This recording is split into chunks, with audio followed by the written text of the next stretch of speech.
Graphic image of Lauren Goldbloom. Text title Lauren's Circle of Support. Graphic text circles of support and microboards COSMs have a growing evidence base and are used around the world. COSMs are a powerful way to assist a person with a disability to create a full and meaningful life in the community. Graphic text COSMs harness the goodwill of community members who share time, ideas, connection in a relaxed and supportive manner. COSMs can also provide advocacy and an important safeguard for the future. Vision Lauren's Circle members sharing a meal.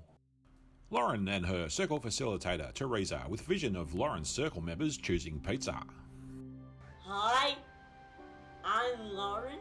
This is Teresa from Belonging Matters. Hi. In this video, we're going to talk about my circle support. That's right, Lauren. Yeah. We're going to chat with your parents, your sister and some of your circle members to talk about your circle of support and why it's here. Ready to go? Yeah. All right. Okay. Lauren's sister Emily with vision of the Circle members sharing a meal. So Lauren's Circle started by meeting at Mum and Dad's house for the first probably year and a half. But now that Lauren has her own home, we now meet at Lauren's house. We roughly meet for about 2 hours. We sort of have half an hour of informal dinner, and then we get on with the topics that we're covering, which is usually about an hour and a half. Lauren's parents, Rodney and Dina, with vision of Lauren's Circle. Dina and I were concerned about what was going to happen to Lauren after we went around to support her, and we were very keen to attract young people to the Circle so she'd have support when we went around. Also, we wanted to focus on what Lauren's needs, what her real needs, her own needs were, and it was, we think, a very good way to zero in on what Lauren really wants in life. The main purpose of the Circle initially was to connect Lauren up with her community, and then we found, as we met, that the purposes changed over time. Emily, with vision of Emily and Rodney in the Circle, and vision of Lauren sharing a meal with housemate Isabel. As a sister, the Circle's really important to me. As you know, my parents are getting older, I do worry about the future, and having my own 2 kids myself, life's busy, and it gives me the confidence to know that there are other young people out there that, you know, I can lean on and rely on in the future and bounce ideas off. Circle members Karen and Shana. I was very happy to be asked to be part of Lauren's Circle. Loz is a wonderful, wonderful person. Well, she's so grown up now, and the opportunity to help in any way I could, I was really happy to. I was the same. I was really happy to be invited to be part of the Circle. Lauren and I were just beginning our friendship then, and I saw it as a great way to be able to extend on that. Rodney and Dina with photos of Lauren at a pub, at the football and at a concert. If Lauren didn't have the Circle, she'd be stuck in the disability system and mixing mainly with people with disability. This has been a focus on her living in the general community and doing a lot of what we might call normal activities. And by having a group of people larger than herself, it's allowed, especially young people, her age group, it allows her to become more involved in her choices and actually given her a lot more confidence to make those choices. There's a huge difference now between when our Circle started and now when she really speaks up. Teresa and Lauren speaking in the Circle. Okay, so what are we going to have to do then to make it a good life still? Because it's been great having Isabel. Yeah. Yeah. What do you think? What's going to have to happen then? We're going to find a new roommate. There's been lots of outcomes, really great outcomes. Job at Carlton, dog walking business, heaps of fresh ideas that have come, such as those, and they just continue to. Shana with photo of Lauren's dinner club. I think one of the big highlights for me is that Lauren has been able to create a dinner club with a group of her friends, some in the Circle and some outside of the Circle, and it's a really good expansion on her social life. Karen with photos of Lauren in San Francisco and Tasmania. And to see her growing independence and the confidence that she has with that, to be able to travel overseas to visit her brother and also interstate, and both times with a member of the Circle. So good to see, and see how much she enjoys this too. Lauren speaking in the circle. Any other big achievements? Working and moving to my own house. Yeah. Dina, with vision of Lauren chilling at home with her housemates.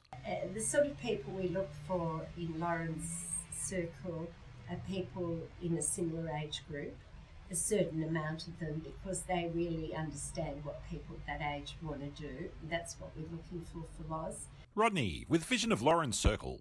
You've got to find people that have got 2 hours to spend every 4 weeks to come to the circle. Dina, with vision of Dina interviewing Shana. We invited people to be members of Lauren's circle in person, best if possible, and gave them an easy way out. There was no obligation, because you don't want people to feel hassled about it. Shana, with vision of Lauren's circle. From my perspective, the circle is important because it maintains that consistency of bringing a group together. We're all focused on how we can, help to make Lauren's life better. Having the facilitator there makes sure that, we talk about things that are relevant and we keep on track. It's probably a good idea to practice lots of small decision making as well, because when you're faced with a very big decision, sometimes it's very stressful. But if you're not very well practiced at smaller decisions, then it's a bit harder. So that's why I think it's good if we all are aware and we get to practice that all the time now, Loz. Karen, with vision of Lauren's family members talking in the circle. From my perspective, I think it's a really important opportunity for people that Lauren's family trust and Lauren knows to talk about the different challenges she faces at different times. And sometimes it can be so hard when it's your family member facing these challenges to be able to talk with different people about it and bounce ideas off each other and talk about the progress, those things. And especially with Lauren there, it's not talking about her when she's not there, but she's part of the conversation too. Something that Loz and I do, which has been quite useful, is when, cause she does actually always ask me, I'll say, what do you want to wear? She'll be like, I don't know, what do you want me to wear? Or what should I wear? And she'll just deflect and come back. So then I'll give her a choice. I'll say, I want to know what your choice is. If I offered you a dress or a shirt and pants, what choice would you make between those two? And then she picks one. Dina. My advice in starting a circle would be to look at who's in your local community, who has always expressed interest in your child, and write it down. And then if you've got a checkout person, be it a spouse or one of your children, to go through, because they will say, oh yes, I don't think they'll be good. That's how I'd start. Emily. My advice to families starting a circle of support would firstly be do it. Secondly, have the courage, take the plunge and invite people that you think would be appropriate to look after your son or daughter or family member. Rodney. My advice for parents that are starting a circle is to follow their child's passion and take the lead from them. Karen and Shana. If you're considering joining a circle of support and you really care about what the circle support's for and can put a bit of time and thought and heart into it, go for it. It's such a wonderful thing to help someone who needs a bit of help, and it makes you feel good too. Absolutely, I think it's so rewarding. I think that if you're invested in that person and you want to make a difference in their life and support them, I think it's the perfect environment to do so. Rodney. I feel that the circle is the most important part of Lauren's life and takes her out of the bureaucracy because it focuses on her and her needs. My circle helped me to get a job at Carlton and moving into my own house.